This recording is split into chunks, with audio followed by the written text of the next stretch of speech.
আসলে ছেলের সাথে আর পারলাম না, চলে গেলাম মার্কেটে ছেলের জেদ পূরণ করতে। ছেলেকে কোনোভাবে মানাইতে পারতেছিলাম না। তো আসসালামু আলাইকুম এভরিওয়ান, কেমন আছেন? আলহামদুলিল্লাহ আমি ভালো আছি। এই যে দেখেন, আমার এই ছেলেটা এতটা জেদ করে যে ওর জেদের আগে কিছুই না, মানে ওর মাথায় যেটা উঠবে সেটাই। তো সাথে হচ্ছে ওর বাবাও একই। তো তারপর যাই হোক, আমার একটা শখের মানুষের সাথেও দেখা করতে গেলাম। আপুটা অনেক ভালো। তো এই যে সে আলাককে কোলে নিবে। তো তারপর ওনার সাথে দেখা হলো, ওনার সাথে কথাবার্তা বললাম, খুবই ভালো লাগলো। আসলে ওনার ব্যবহারটা অনেক সুন্দর। তো তারপরে ওখান থেকে খালি হাতে কি আর আসা যায়? তো সানভিজ বাই টনি নতুন গেছিলাম।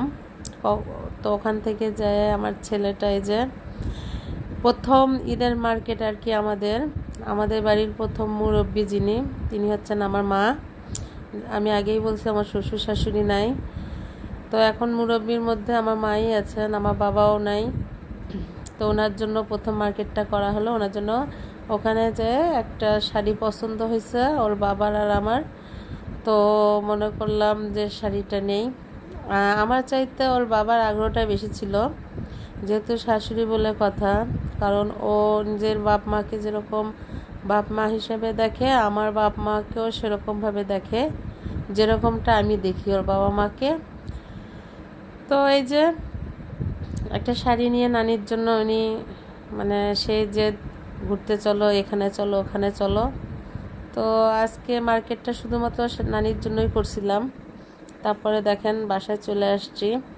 আসার পর আমার ছেলে মেয়ের কী অবস্থা, এই যে খালি দুষ্টুমি। আমার ভিডিও করার সব কিছুর মূল কারণ হচ্ছে এই তিনটা, যেহেতু মেয়েটা সামনে আসে না সহজে, তো এদেরকে নিয়ে ভিডিও করা। তো আমি চাই আপনারাও একটু দেখেন, একটু ওদের দুষ্টুমিগুলা দেখেন। আমার তো খুব ভালো লাগে, মাঝে মাঝে একটু বিরক্ত হই, তারপরেও মনটা ভালো হয়ে যায়।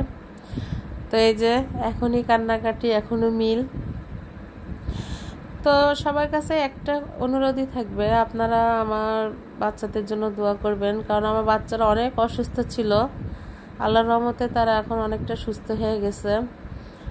তারপরে আমার এই ছোটোটা মাশাআল্লাহ, ও যদিও একটু ঠান্ডার ভাব আছে, তারপর আলহামদুলিল্লাহ ওকে নিয়ে অনেক ভালো আছি। মানে ওকে ওর ছোটো ছোটো দুই ভাই বোন অনেক ভালোবাসে। তো এই যে দেখেন ওরা কিভাবে দুষ্টুমি করে। তো আপনারা সব আমাদের জন্য দোয়া করবেন।